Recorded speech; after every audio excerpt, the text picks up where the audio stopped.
A reforma de Josias, o reinado de Josias. O início do reinado de Josias coincide mais ou menos com o começo do declínio do Império Assírio. Por volta do ano 627, a Babilônia recuperou sua independência e os assírios afrouxaram seu controle sobre o Levante, que voltou por um breve período ao domínio egípcio. É possível que os assírios e os egípcios tenham concluído um pacto sob Psamético Rener, 664 até 610, e que, em troca de apoio militar, os assírios tenham devolvido o Levante ao Egito. É nesse contexto que precisamos compreender o reinado de Josias. A narrativa bíblica dedicada a ele, contudo, preocupa-se apenas com a reforma que se diz ter ele empreendido.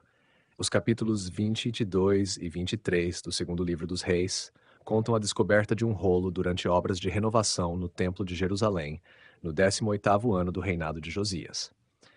A descoberta desse rolo pelo sacerdote Ilquias e a leitura do livro ao rei pelo alto oficial Safã causaram forte reação em Josias, que se mostrou profundamente perturbado pelas maldições contidas no livro.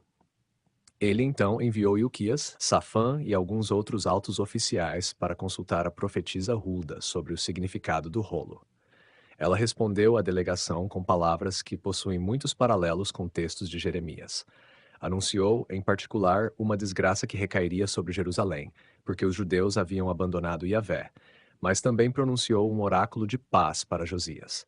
Assim fala Yahvé: eu enviarei uma desgraça sobre este lugar e seus habitantes, cumprindo tudo o que está contido no livro que o rei de Judá leu. Já que me abandonaram e queimaram incenso diante de outros deuses, ofendendo-me com todas as obras diversas de suas mãos, minha fúria está acesa contra este lugar e não será apagada. Mas diga isto ao rei de Judá que te enviou para consultar Yahvé. Assim diz Yahvé, o Deus de Israel: tu compreendeste bem estas palavras, pois teu coração foi tocado, humilhaste-te diante de Yahvé. Por causa disso, eu te reunirei com teus pais. Tu serás reunido a eles em paz no túmulo, e teus olhos não verão a desgraça que trarei sobre este lugar.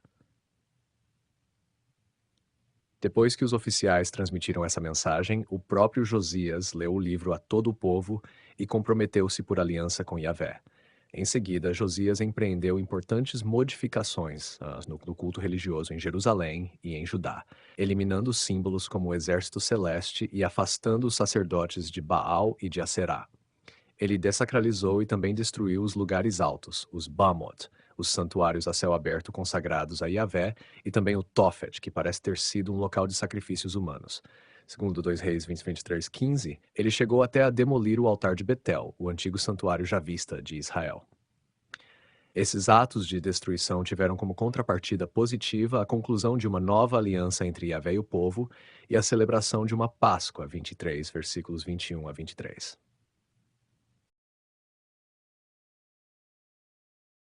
O rei que restaurou o santuário e o livro recuperado. Alguns antigos comentaristas judeus e padres da igreja já haviam identificado o livro que, em 2 Reis 22 do 23, teria sido encontrado no templo como o livro do Deuteronômio, porque os atos de Josias e a ideologia centralizadora presente em suas reformas parecem seguir as prescrições da lei deuteronômica. Essa teoria foi usada nos séculos XIX e XX para datar a primeira edição do Deuteronômio ao reinado de Josias. Propõe-se que a primeira edição do Deuteronômio tenha sido escrita para promover as reformas de Josias e que o rolo tenha sido então disfarçado como um testamento de Moisés e escondido no templo, de tal modo que pudesse ser facilmente encontrado. Todo o exercício seria uma espécie de fraude piedosa. A teoria pressupõe, evidentemente, que é um fato histórico que o livro realmente tenha sido descoberto no templo. Mas essa suposição levanta dificuldades. A narrativa em 2 Reis 22 até 23 é, em primeiro lugar, um mito de fundação produzido pelos editores bíblicos, os deuteronomistas, que escreveram a história do reino à luz das opções teológicas expostas no Deuteronômio. A narrativa, portanto, não pode ser usada ingenuamente como se fosse o relato de uma testemunha ocular de eventos que aconteceram por volta do ano 620.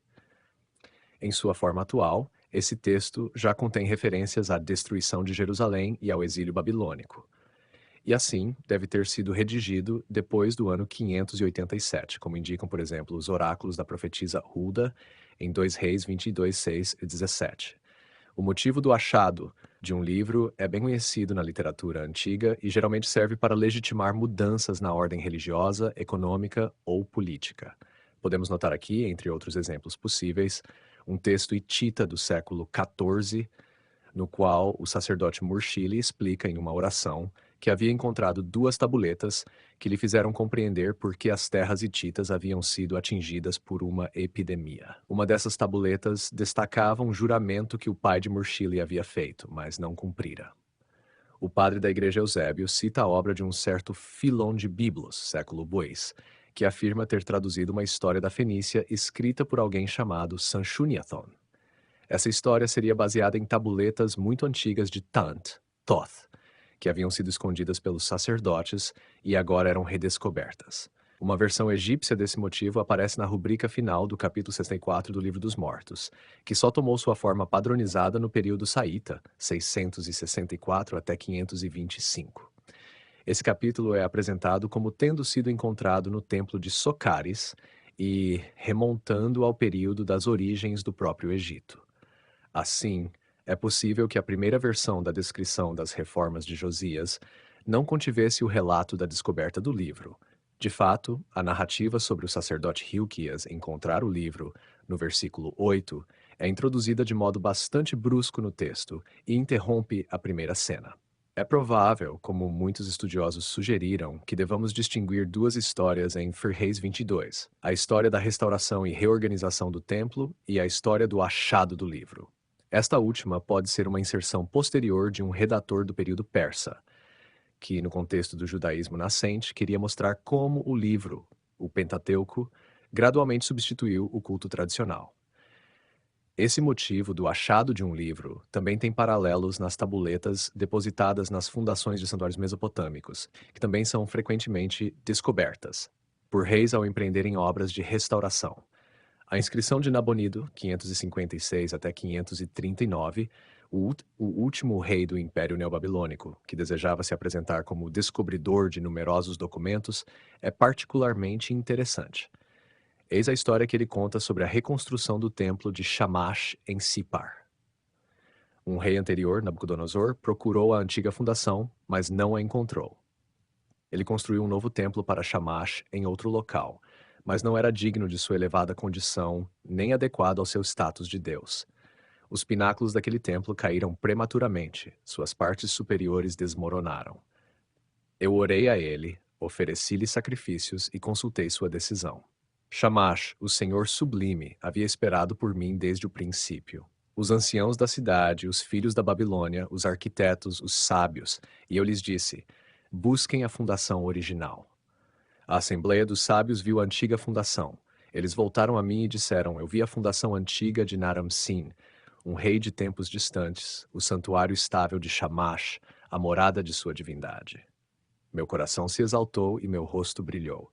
Segundo o texto, a pedra fundamental continha o plano do templo original, e esse plano permitiu ao rei Nabonido empreender as obras de restauração. Em 2 Reis 22 até 23, a pedra fundamental é substituída pelo livro. Isso indica que a história é uma invenção e não pode ser tomada literalmente como um relato dos acontecimentos do ano 622. Além disso, a narrativa de como o piedoso rei Josias restaurou o templo nesse ano deriva palavra por palavra de uma passagem anterior da Bíblia, a saber, do relato sobre uma restauração anterior do templo sob o rei de Judá, Joás.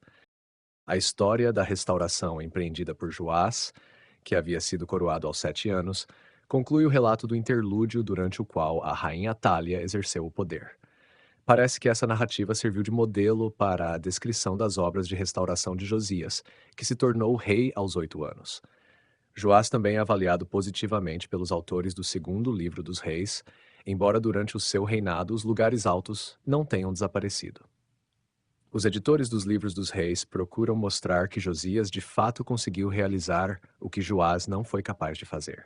De modo mais geral, as obras no santuário fazem parte de um ritual pelo qual o rei demonstra sua devoção aos deuses. 2 Reis 22 emprega esse topos, acrescentando-lhe ainda alguns outros motivos do Antigo Oriente. O rei como renovador do templo, a descoberta de documentos antigos, a fim de apresentar Josias como um rei exemplar. Então, o que devemos pensar das famosas reformas de Josias? Seriam elas uma pura invenção dos editores dos livros dos reis, como muitos comentaristas testam? É verdade que não temos nenhuma evidência direta de qualquer reorganização política ou reforma das práticas cultuais que pudesse estar associada a um suposto conjunto de reformas josíacas. Há, entretanto, indícios indiretos suficientemente numerosos que tornam plausível supor que o reinado de Josias de fato correspondeu a algumas mudanças importantes no modo de adoração de Yahvé.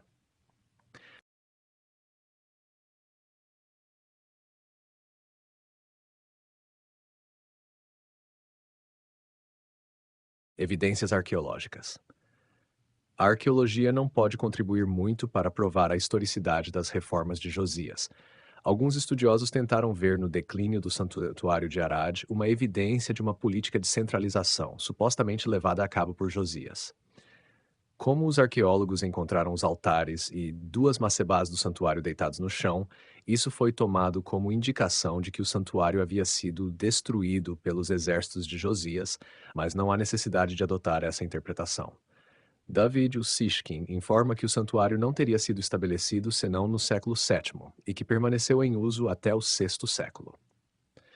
Zeev Herzog afirma que devemos datar a construção do santuário e de seu muro de contenção para meados do século VIII.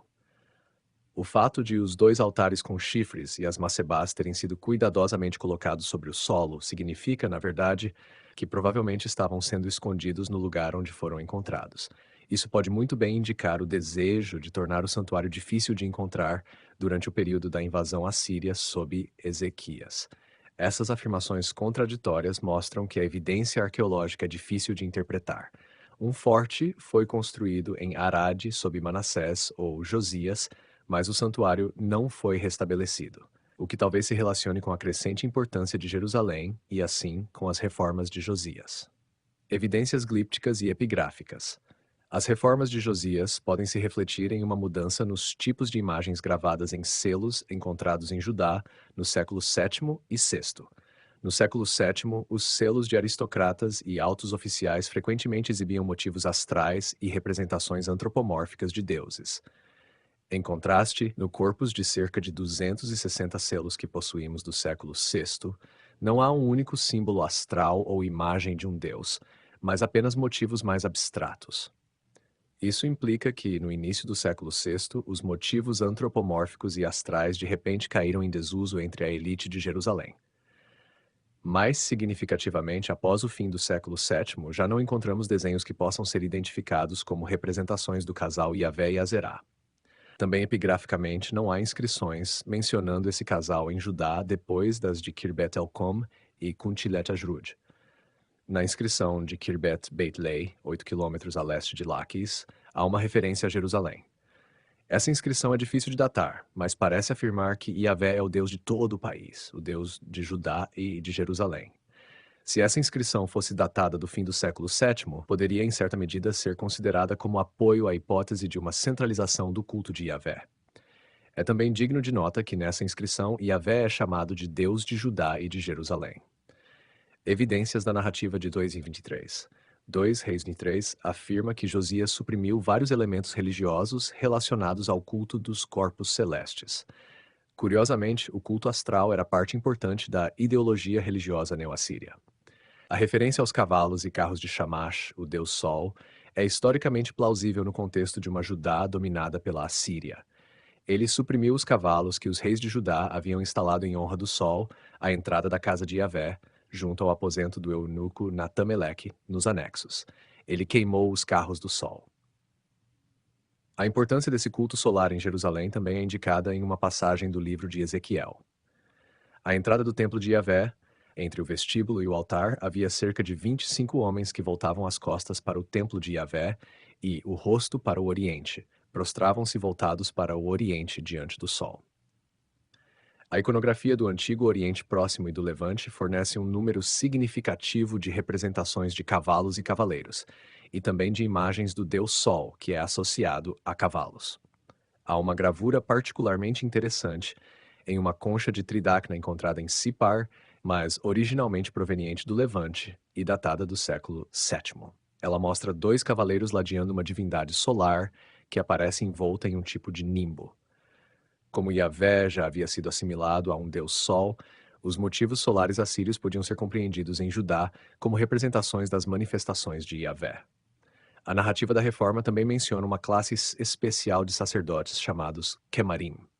Segundo o versículo 5, Josias suprimiu os quemarim que os reis de Judá haviam estabelecido para queimar incenso nos lugares altos das cidades de Judá e nos arredores de Jerusalém. Ele também suprimiu os que queimavam incenso em honra de Baal, do sol, da lua, das constelações e também do exército dos céus. A palavra quemarim vem do acádio cumro, mas provavelmente é de origem aramaica e é rara na Bíblia. Ela ocorre em aramaico em duas estelas funerárias do século VII. Os Quemarim parecem ter sido um grupo especial de sacerdotes particularmente ligados ao culto das divindades astrais, do deus Sol e do deus Lua. Isso pode ser uma memória histórica de uma classe de sacerdotes importada para ajudar no contexto da ocupação assíria. O comentário do versículo 12 de que o rei demoliu os altares no aposento de Acaz, que os reis de Judá haviam feito sobre o terraço, pode ser uma referência a um culto devotado ao exército dos céus, que era praticado nos terraços de Jerusalém. O rei Acaz havia sido vassalo do rei da Assíria, e é possível que tenha erguido um local de culto em um terraço para mostrar sua lealdade. Esse pode ter sido um grande altar ao qual se tinha acesso por uma escadaria, de modo que aproximar-se do altar seria como subir a um terraço. O livro de Jeremias também menciona esse culto em casas particulares, todas as quais teriam terraços. Todas aquelas casas nos terraços das quais ofereciam incenso a todo o exército dos céus e derramavam libações a outros deuses. Numerosos textos afirmam que esses cultos continuaram depois das reformas de Josias, mas sempre fora do templo, em casas privadas.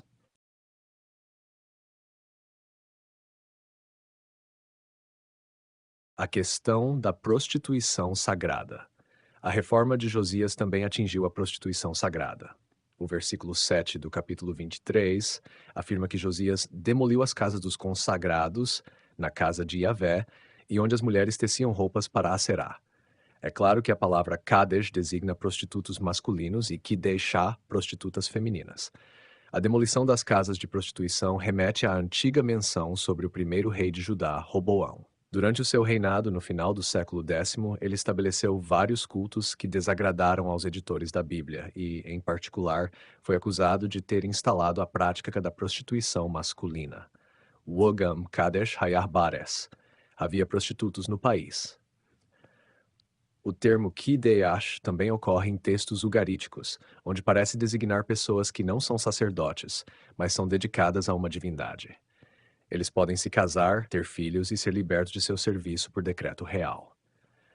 Os textos ugaríticos não insistem nas atividades sexuais dessas pessoas, mas isso parece estar pressuposto por um texto bíblico talvez contemporâneo às reformas de Josias, que proíbe a prostituição no santuário. Não haverá entre as filhas de Israel prostituta consagrada, Quexá, nem entre os filhos de Israel prostituto consagrado. Não trarás à casa de Yahvé, teu Deus, para cumprir um voto, o pagamento de uma prostituta ou o preço de um cão, pois um e outro são abominação para Yahvé, teu Deus. Essa proibição sugere que se tratava de práticas vigentes, que agora havia esforços para erradicar. O paralelismo da proibição mostra que a prostituta consagrada é identificada como zona e o cão como prostituto masculino. A prostituição sagrada deu origem a muitos debates e parece ter tido uma tendência especial de estimular a imaginação dos comentaristas. Karel van der Turn entende que a referência é a prostituição comum administrada pelo templo como forma de complementar sua renda, e que se deve ler 2 Reis 23 como indicando que os prostitutos tinham seus próprios espaços, talvez áreas alugadas no templo de Jerusalém. A questão é se há uma ligação entre as duas partes do versículo 7.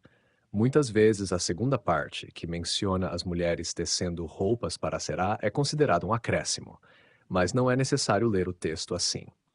Se a casa dos Quedeshim também era o lugar onde mulheres faziam roupas para a deusa, os Quedeshim podem ser compreendidos à semelhança dos travestis e eunucos que eram conhecidos como servidores da deusa Ishtar. Afinal, Azerá era uma deusa semelhante, Note-se também que o Deuteronômio proíbe não apenas a prostituição, mas também o travestismo. A mulher não usará roupa de homem, nem o homem vestirá roupa de mulher, pois quem faz isso comete abominação diante de Yahvé, teu Deus.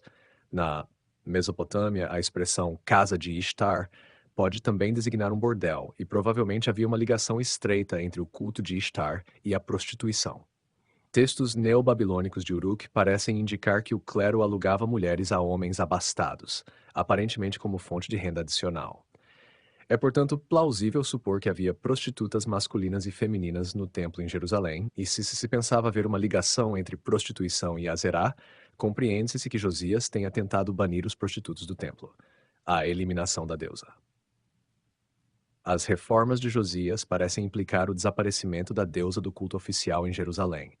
2 Reis 22, versículo 6, afirma, mais exatamente, que Josias retirou a Azerá da casa de Yahvé e a levou para fora de Jerusalém, até o vale do Cédron, queimou-a no Cédron e a reduziu a pó. Lançou o pó sobre os túmulos da gente comum. Essa eliminação da estátua da deusa faz sentido como parte do plano das reformas de Josias, ou seja, introduzir a monolatria. A erradicação do culto da deusa representava uma ruptura significativa com a tradição, que não poderia ser facilmente aceita pelos habitantes de Judá e Jerusalém. O texto já citado de Jeremias 44 expressa a convicção de que a destruição de Jerusalém em 587 deveria ser interpretada como vingança da deusa, cujo culto Josias havia tentado proibir. Desde o tempo em que deixamos de oferecer incenso à Rainha do Céu e de derramar libações para ela, sofremos falta de tudo e fomos exterminados pela fome e pela espada. Esse texto parece se referir a uma tentativa de proibir o culto da Rainha do Céu, que, como já mencionamos, pode ser outro nome para Azerá. Os reis reformadores. Um argumento comparativo adicional também apoia a visão de que houve uma mudança cultural sob Josias. Diversos reis reformadores são conhecidos no Antigo Oriente Próximo durante o segundo e o primeiro milênios. Akhenaton, 1353 a 1337, empreendeu uma centralização dos cultos religiosos em sua nova cidade de Akhetaton e pregou o culto de um único deus, Aton. Nabucodonosor, 1125 a 1104, mandou reescrever o poema épico Enuma Elish, substituindo Enlil por Marduk, que desejava estabelecer como deus central do panteão babilônico. Sob o rei assírio Senaqueribe, 705 a 681, Marduk foi substituído por Assur, que se tornou o deus do céu e da terra, e um novo templo foi construído fora da cidade de Assur. Mas o sucessor de Senaqueribe, Esarhaddon, que se fez coroar rei da Babilônia, restabeleceu o culto de Marduk e das demais divindades babilônicas. Nabonido, 556 a 539, reforçou o culto de Sin, um deus lunar, e restaurou diversos templos. Outros deuses foram rebaixados em relação a Sin. Shamash passou a ser o filho de Sin e Ishtar, a filha de Sin. A conquista da Babilônia por Ciro em 539 pôs fim a essa evolução. Todas essas reformas, que visavam elevar certa divindade à condição de Deus principal, partiam da iniciativa do rei. As reformas de Josias não duraram, mas nesse aspecto não foram diferentes dos casos paralelos que citamos, de modo que sua transitoriedade não constitui argumento contra sua existência histórica. Um argumento histórico para a existência da reforma de Josias. Devemos interpretar as reformas de Josias, particularmente aquelas que dizem respeito a elementos assírios no culto religioso, como sinal de uma política anti-assíria. Não podemos excluir essa possibilidade, mas é igualmente verdadeiro que as mudanças no culto religioso em Judá, no fim do século VII, são simplesmente um sinal do significativo declínio da influência assíria na Síria e na Palestina. O progressivo desaparecimento das estruturas pelas quais a Assíria exercia seu poder e o consequente vácuo momentâneo criado na Síria-Palestina nas últimas décadas do século VII tornam plausível supor que Josias, ou melhor, seus conselheiros, possam ter empreendido uma reorganização da política e da religião de Judá. Nesse contexto, também podemos supor que tenha havido uma tentativa de centralizar o culto religioso, o poder político e as estruturas de tributação. Os santuários eram, afinal, também responsáveis pela cobrança de tributos, e de colocá-los todos sob o controle direto de Jerusalém. A relativa independência de Judá por volta do ano 620 pode muito bem ter levado alguns a pensar que Josias poderia ser o fundador de um grande reino judaíta independente. Tem-se afirmado com frequência que ele conseguiu anexar as províncias assírias que haviam sido estabelecidas no território do antigo reino de Israel, mas há poucos vestígios de tal anexação. 2:23, versículo 15, menciona a destruição do santuário de Betel, mas o significado histórico dessa nota não é claro. Em qualquer caso, isso não significaria necessariamente que tivesse havido ocupação judaíta das províncias samaritanas de Samaria, Megido e Galaza. Apesar disso, é possível que Josias e seus conselheiros tenham reivindicado o título de legítimos herdeiros de Israel. O território de Benjamim, no qual se situava o santuário de Betel, pode ter sido anexado por Josias, porque no livro de Jeremias, os oráculos de Yahvé são frequentemente dirigidos aos habitantes de Jerusalém, de Judá e de Benjamim. Outra indicação de que Benjamim havia sido incorporado ao território do reino de Judá é o fato de que, após a destruição de Jerusalém, os babilônios estabeleceram a sede do governo provisório em Mispá, local situado em território benjaminita. Mesmo que as reformas de Josias, ou melhor, de seus conselheiros, não tenham se estabelecido de forma duradoura, elas constituíram um dos momentos historicamente mais importantes na evolução do culto de Yahvé. A partir de então, Yahvé tornou-se um Deus, ainda não único, mas singular, e Jerusalém tornou-se o único lugar no qual seu culto sacrificial podia ser legitimamente praticado. Essa nova visão de Yahvé também começou a se manifestar em uma literatura abundante que se tornou a origem do corpus bíblico e que foi editada pelos membros de grupos que apoiavam as mudanças religiosas de Josias. Deuteronômio e as reformas de Josias. A versão original do Deuteronômio não foi encontrada durante obras no templo, mas sim escrita para promover as ideias que fundamentavam as reformas de Josias. Ela se abria com a afirmação que encontramos no capítulo 6 da versão do livro que chegou até nós. Shema Yisrael Ihuo Elohenu Echad. Após o chamado para escutar, ouve Israel, o restante da frase pode ser traduzido de diferentes maneiras. Yahvé nosso Deus, Yahvé é único, ou Yahvé nosso Deus, somente Yahvé, ou ainda Yahvé nosso Deus é o único Yahvé. A forma mais plausível de lê-la é considerar essa proposição nominal como composta de duas afirmações distintas. Yahvé é nosso Deus e Yahvé é um. Essas duas afirmações são facilmente compreensíveis no contexto das reformas de Josias. Yahvé é o único Deus de Israel e ele é um. Isto é, existe apenas o Yahvé de Jerusalém, mas não há um Yahvé de Samaria, Yahvé de Temã, Yahvé de Betel e assim por diante. A reivindicação de que Yahvé é um corresponde ao fato de que há apenas um lugar onde seu culto é legítimo, como Deuteronômio explica em seguida, notadamente no capítulo 12. A abertura da versão original continuava: ouve Israel. Yahvé é nosso Deus, Yahvé é um. Amarás Yahvé, teu Deus, com todo o teu coração, com todo o teu ser, com toda a tua força.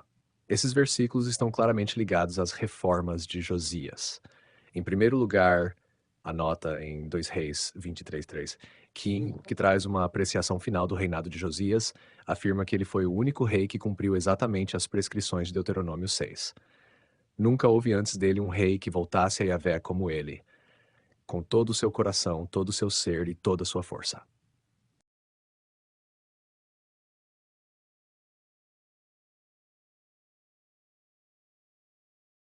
Yahvé é um e os tratados de vassalagem assírios.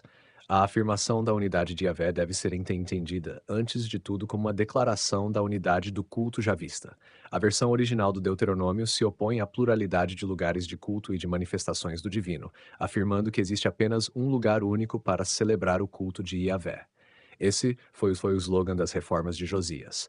Yahvé é um, isto é, há apenas um lugar em que seu culto está localizado. Jerusalém tornou-se o único santuário já vista, no qual doravante Yahvé deveria ser adorado exclusivamente. A insistência na unidade de Yahvé é acompanhada da exigência de amor total a essa divindade e somente a ela. Esse mandamento não exige do homem um amor sentimental por esse Deus. O que requer é lealdade absoluta diante do Deus de Israel. A linguagem de Deuteronômio 6, versículo 5, provém da dos tratados de vassalagem assírios, que obrigavam os vassalos do grande rei a amar seu soberano. Os paralelos mais próximos são com o juramento de fidelidade que Esarhaddon exigiu de seus reis vassalos em 672 em favor de seu filho Assurbanipal.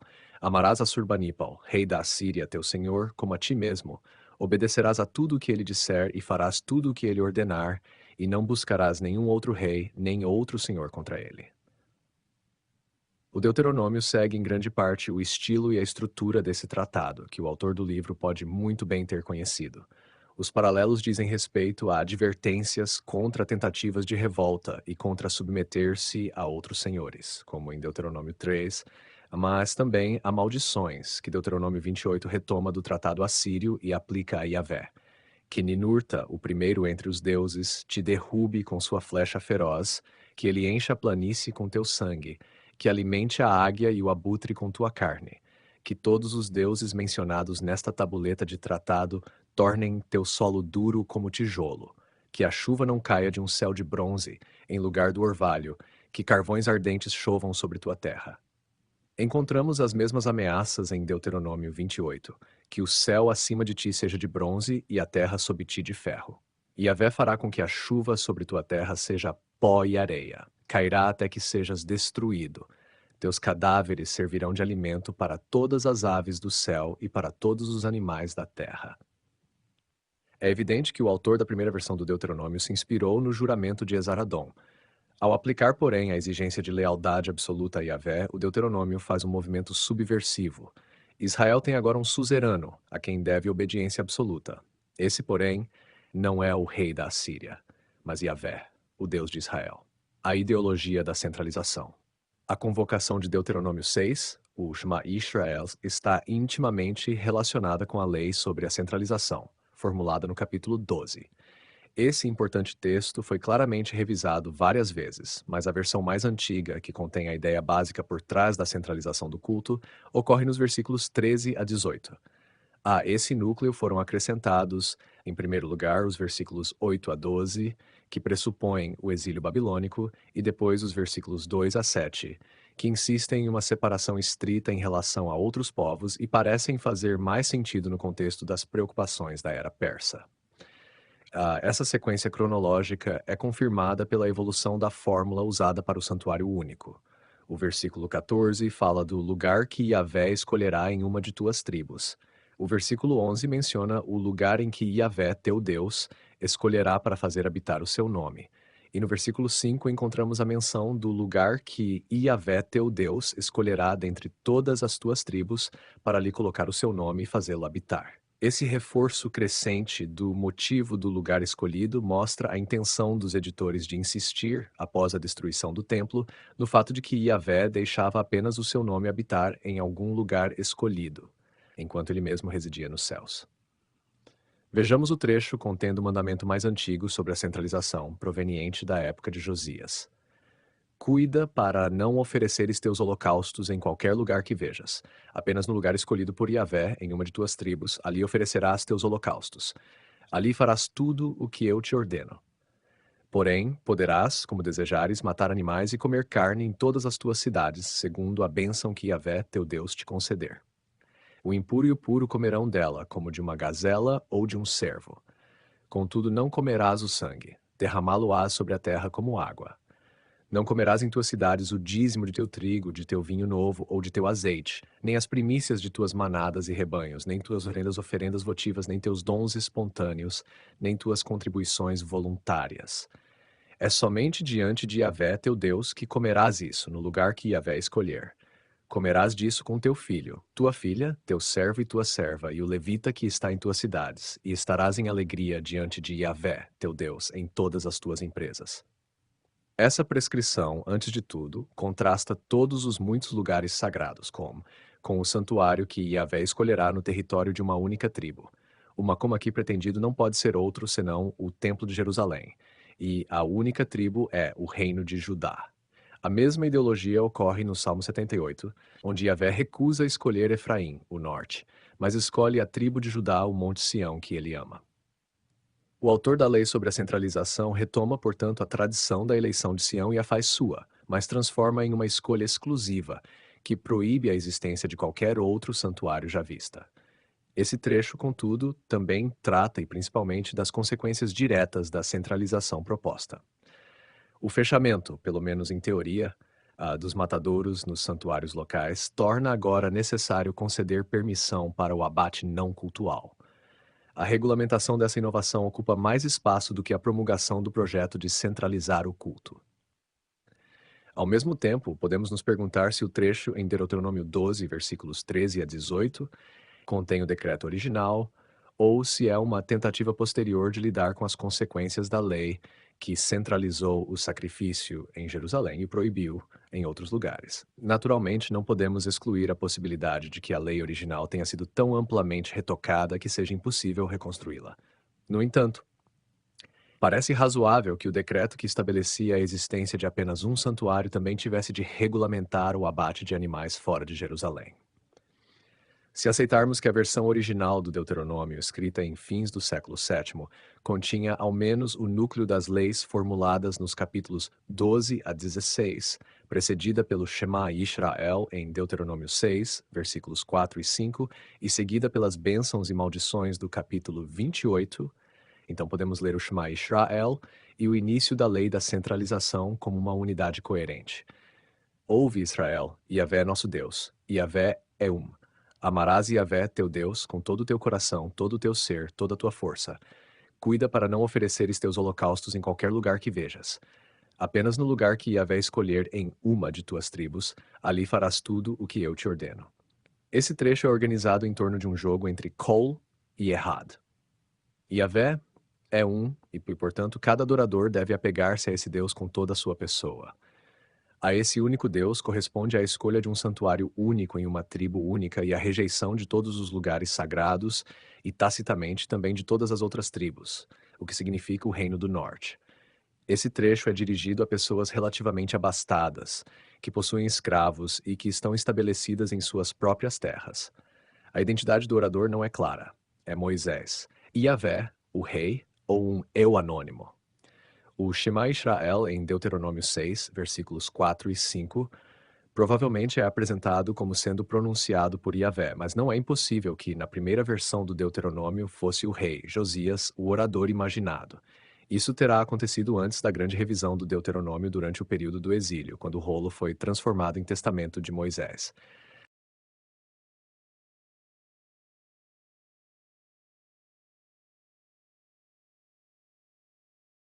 A narrativa da conquista e a vida de Moisés. Outros rolos apareceram durante o reinado de Josias, como a narrativa da conquista da terra, que hoje se encontra na primeira parte, os 12 primeiros capítulos do livro de Josué. Essa história retoma elementos e temas da propaganda assíria, utilizando suas imagens e textos. Outra característica notável desse texto, além dos paralelos com o material assírio, é que as narrativas detalhadas relativas às conquistas estão todas localizadas no território de Benjamim. Isso provavelmente deve ser explicado como uma tentativa de justificar a conquista do território benjaminita por Josias, no século VII, por meio de uma narrativa sobre as origens da conquista da terra por Israel, apresentando o papel de Yahvé na conquista de forma semelhante à intervenção dos deuses assírios em favor de seu povo. De fato, Josué, cuja existência histórica de modo algum é certa, é apenas Josias levemente disfarçado, e o fato de ele conquistar todos os territórios prometidos por Yahvé mostra a superioridade do Deus de Israel sobre os outros deuses. O uso de temas e da ideologia assíria torna o livro de Josué uma contra-história, no sentido em que esse termo passou recentemente a ser usado. Outra história escrita no reinado de Josias pode ter sido a primeira versão de uma vida de Moisés. A narrativa do nascimento de Moisés segue muito de perto a de Sargão, conforme descrita em textos redigidos na época de Sargão II. Assim, podemos concluir que o fim do século VII marca o início de uma parte importante da literatura bíblica. Paradoxalmente, são os assírios, tão profundamente detestados pelos autores bíblicos, que fornecem grande parte do material necessário para a construção dessa literatura, e que, desse modo, contribuem para forjar a nova imagem de Yahvé. O fim de Josias e de suas reformas. Os autores bíblicos são lacônicos sobre o fim de seu rei predileto, que parece ter sido menos do que glorioso. Naqueles dias, o faraó Neco, rei do Egito, subiu para se juntar ao rei da Assíria junto ao rio Eufrates. O rei Josias marchou para enfrentá-lo, mas o faraó, assim que viu Josias, o matou em Megido. Quando ele morreu, seus servos o transportaram em uma carroça e o levaram de Megido a Jerusalém. Sepultaram-no em seu túmulo. Não está claro se Josias queria desafiar o rei do Egito, o que é uma possibilidade, já que Megido fazia parte do território controlado pelo Egito, ou se havia sido convocado por Neco, que o considerava um vassalo pouco confiável. A versão encontrada em Crônicas tenta dar sentido aos eventos da seguinte forma: depois de tudo isso, quando Josias havia colocado a casa em ordem, o rei do Egito Neco subiu para guerrear em Carquemis, no Eufrates, e Josias saiu para enfrentá-lo. Neco enviou mensageiros para lhe dizer: que há entre mim e ti, ó rei de Judá? Não é contra ti que venho hoje, mas contra o meu inimigo habitual. Deus me disse para apressar-me: não te oponhas a Deus, que está comigo, para que não te destrua. Mas Josias não mudou de ideia, porque procurava a ocasião para lutar contra ele. E não deu ouvidos às palavras de Neco, inspiradas por Deus, e saiu para a batalha no desfiladeiro de Megido. Os arqueiros atiraram contra o rei Josias e ele disse a seus servos: levai-me embora, pois estou gravemente ferido. Os servos o tiraram de seu carro de guerra, colocaram-no em outro carro e o levaram a Jerusalém. Ele morreu e foi sepultado nos túmulos de seus pais, e todo Judá e Jerusalém lamentaram por Josias. Segundo essa versão, Josias morreu porque não deu ouvidos às palavras do faraó Neco, que eram inspiradas por Yahvé. Além disso, ele não morreu em Megido, mas em Jerusalém. A morte de Josias parece também ter sido o fim de suas reformas, ao menos no curto prazo. Não há referência a elas no livro de Jeremias, nem em Ezequiel, e de fato existia um santuário a Yahvé em Elefantina no período persa, ou seja, em um lugar claramente fora de Jerusalém. É até possível que houvesse um em Babilônia, onde os exilados judaítas podem ter construído um templo a Yahvé, sem mencionar o santuário javista em Gerizim. Apesar disso, as reformas de Josias marcam em sentido amplo o início do judaísmo por causa do lugar teológico central dado a Jerusalém nessas reformas, pela afirmação da unidade de Yahvé, recitada nas orações judaicas até os dias de hoje, e finalmente pela ideia monidolátrica do culto exclusivo a Yahvé, que pode facilmente se transformar em monoteísmo.